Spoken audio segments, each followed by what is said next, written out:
Today I'm going to talk about leveraging data and analytics to improve the quality and efficiency of health services and mapping an institution to a maturity model for analytics as well, and how that can help guide you and direct what your next priority might be.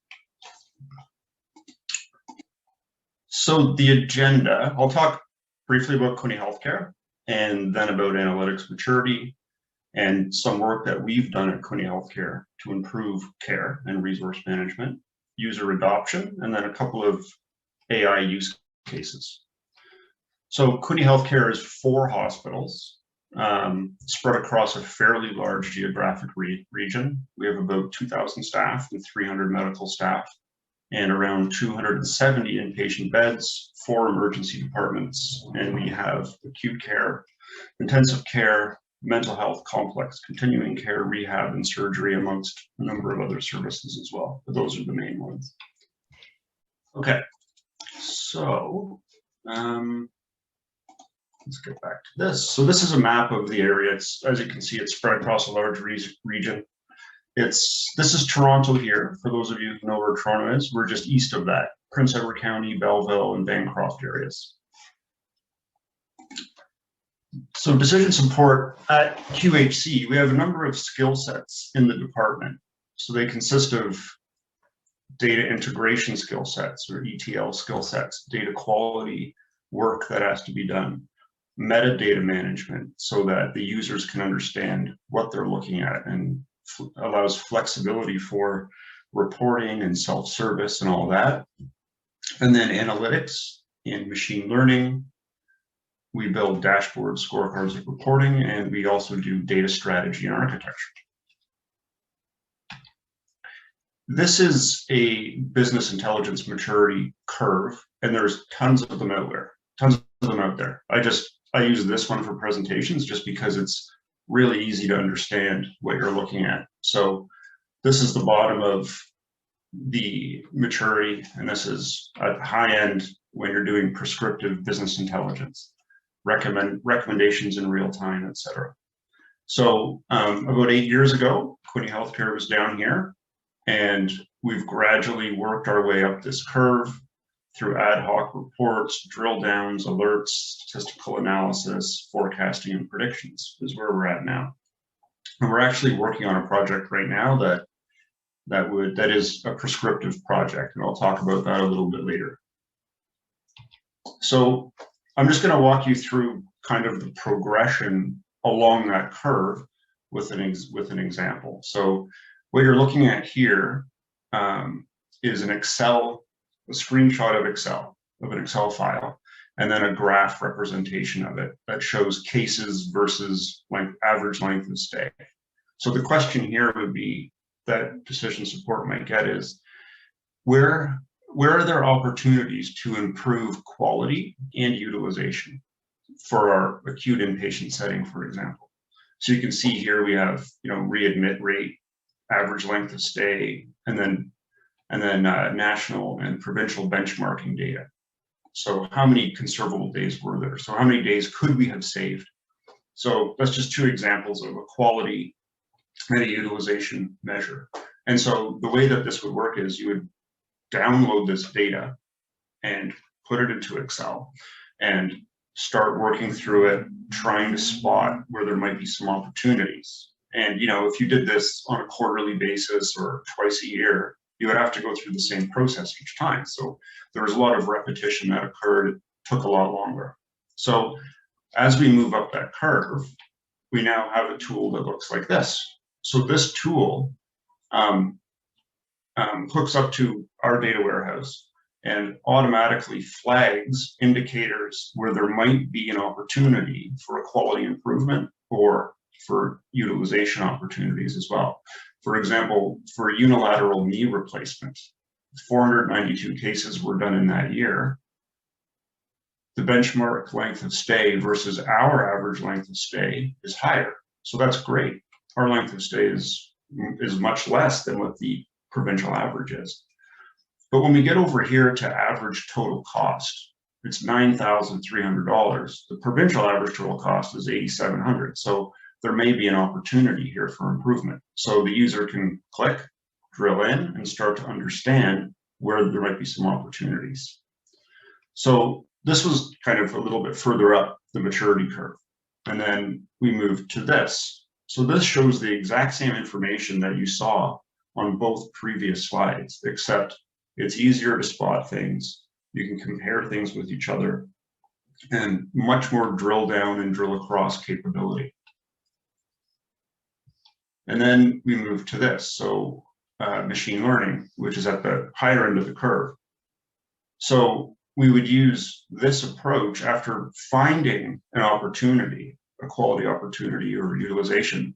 We can then operationalize that across the institution using machine learning and then implementing it and scaling it so that the necessary end users will have access to it. So this particular one down here, these automated predictions,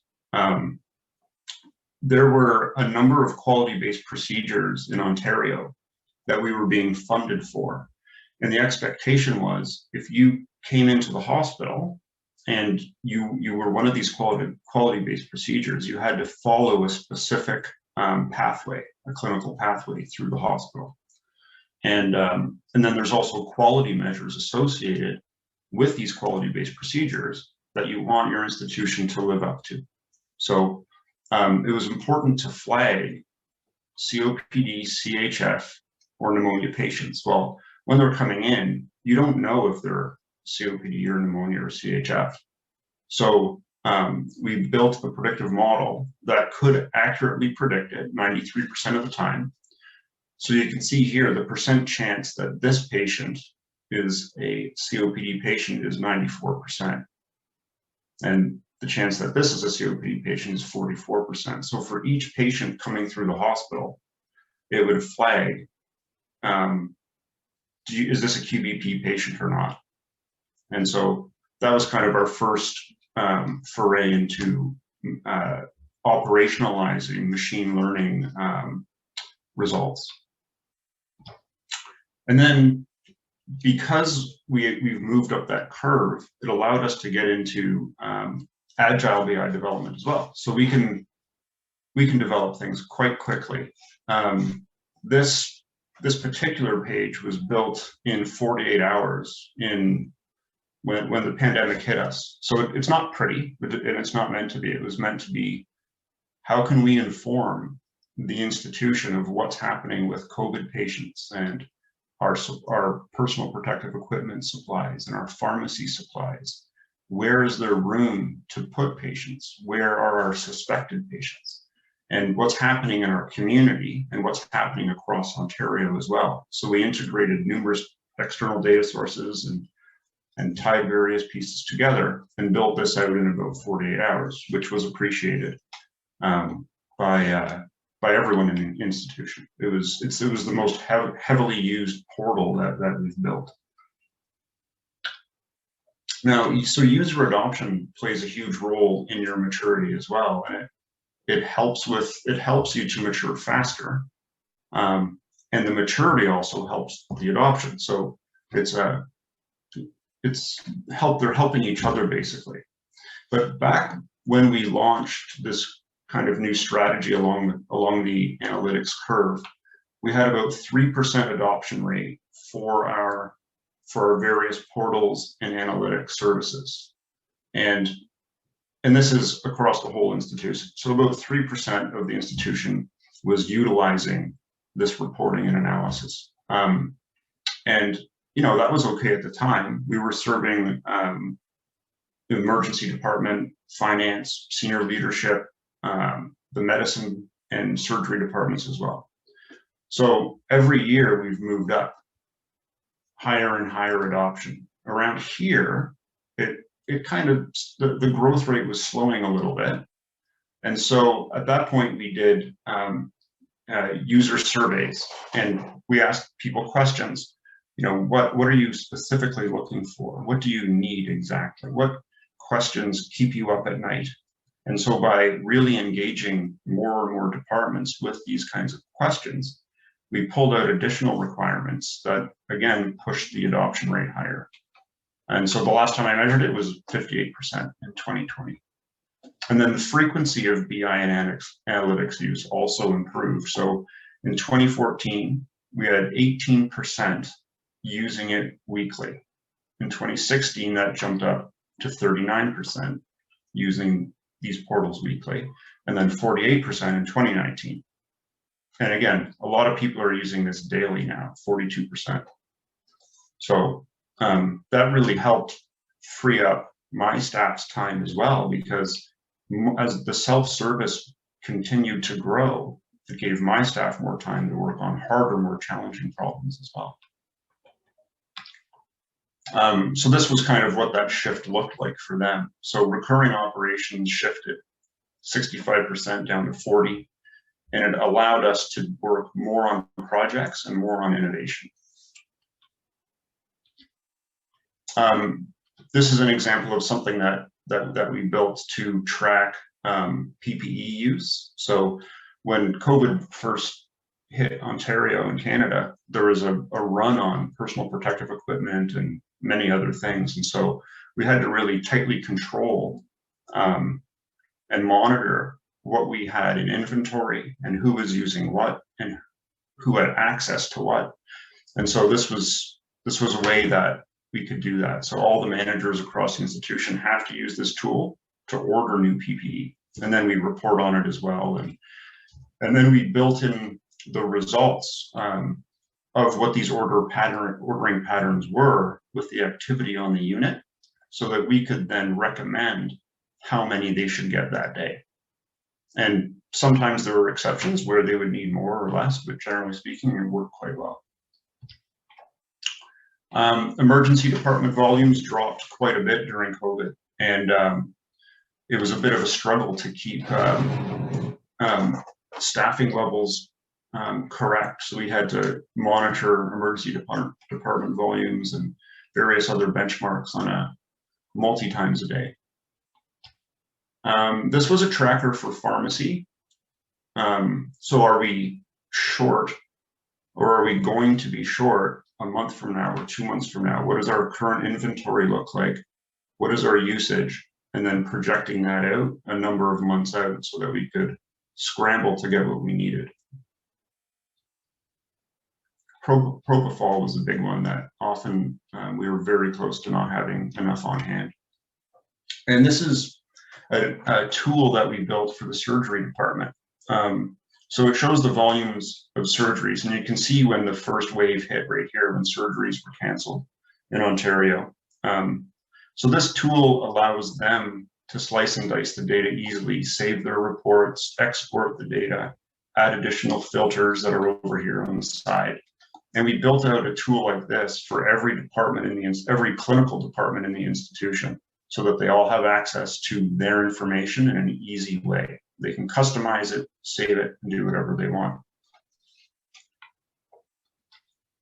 And this is just another example of external data that this was a tool that we published that we could use when admitting patients or deciding whether or not to allow visitors, depending on what part of Ontario they're from.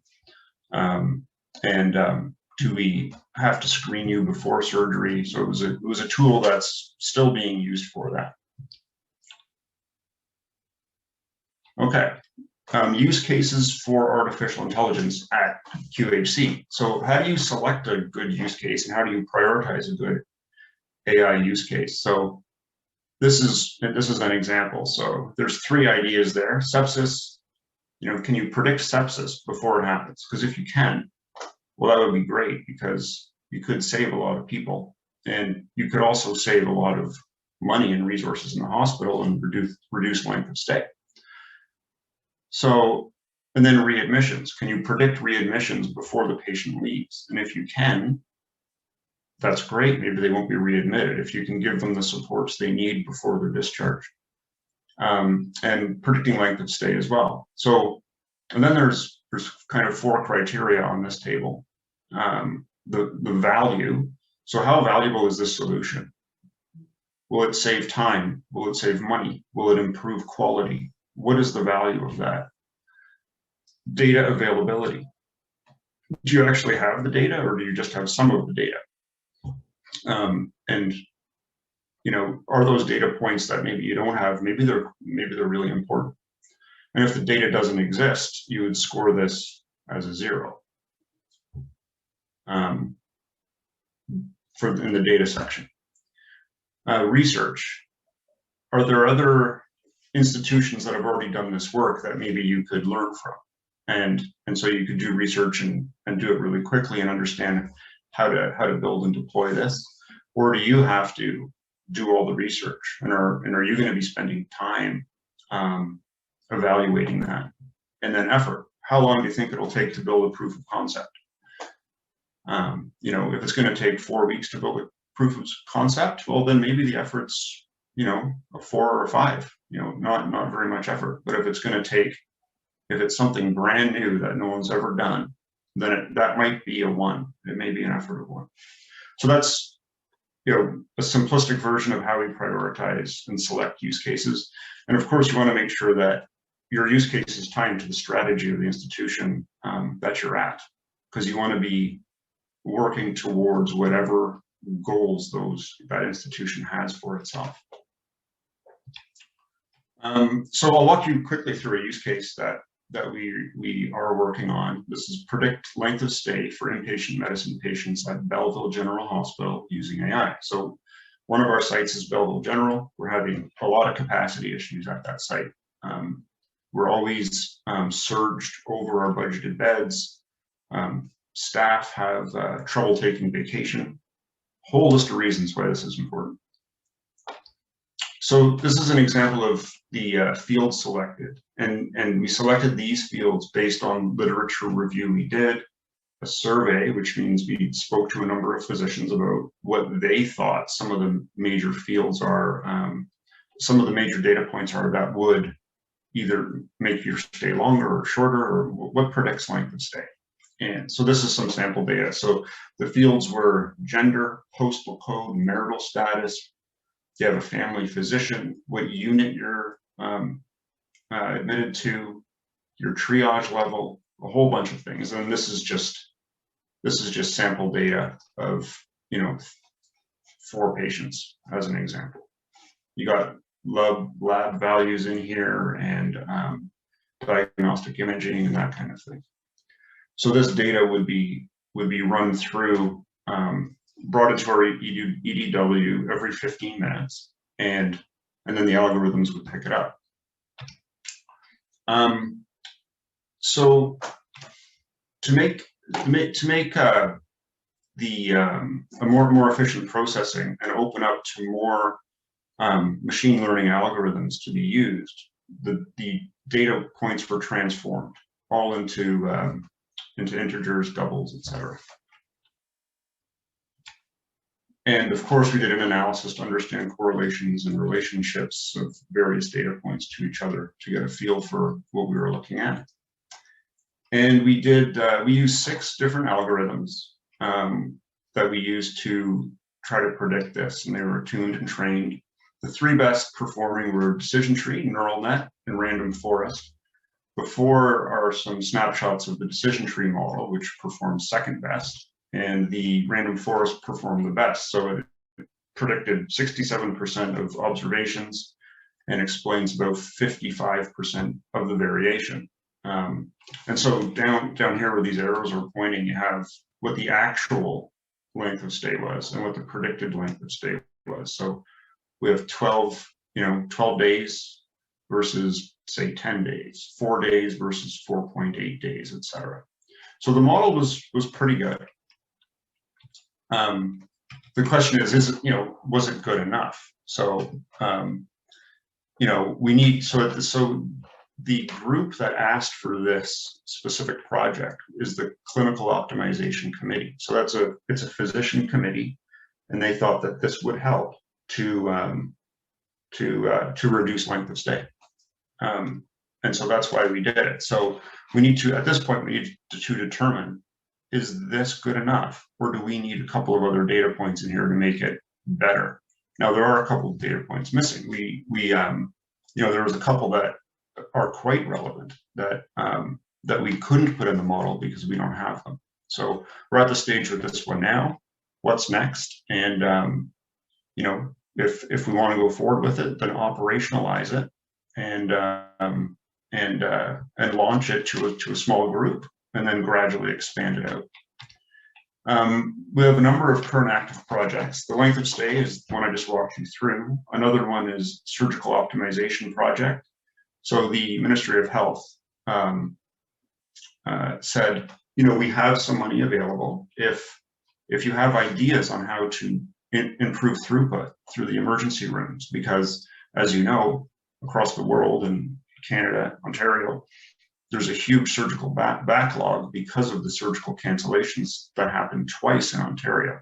So they're offering money to try to improve this. So we submitted a proposal and it was accepted. So we're currently working on improving optimization in the surgical room by looking at which physicians perform best together, which anesthesiologists perform best together, which surgery should be done on the same day, so that kind of thing. So in the end, the product, which should be ready by the end of this month, will be a recommendation system, which pops out the schedule, who should be with who on what day, and all of that. And then it allows the user to adjust things if needed. But it looks like we're going to get about a 10 to 15% improvement in throughput based on the early results of the project. And COPD readmissions we're working on as well. And that's it. Thanks.